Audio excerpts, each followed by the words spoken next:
Chapter 4.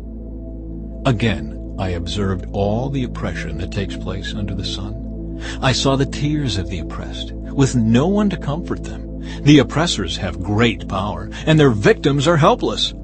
So I concluded that the dead are better off than the living. But most fortunate of all are those who are not yet born, for they have not seen all the evil that is done under the sun. Then I observed that most people are motivated to success because they envy their neighbors. But this too is meaningless, like chasing the wind.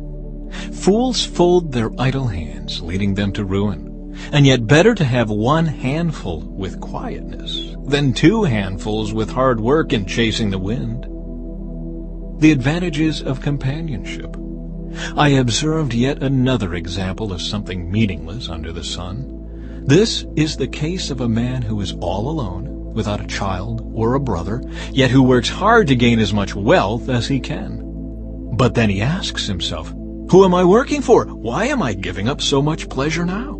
It is all so meaningless and depressing." Two people are better off than one, for they can help each other succeed.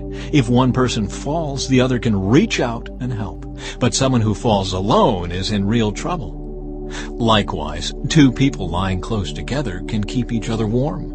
But how can one be warm alone? A person standing alone can be attacked and defeated, but two can stand back to back and conquer. Three are even better, for a triple-braided cord is not easily broken. The futility of political power. It is better to be a poor but wise youth than an old and foolish king who refuses all advice. Such a youth could rise from poverty and succeed. He might even become king, though he has been in prison. But then everyone rushes to the side of yet another youth who replaces him. Endless crowds stand around him, but then another generation grows up and rejects him too. So it is all meaningless, like chasing the wind.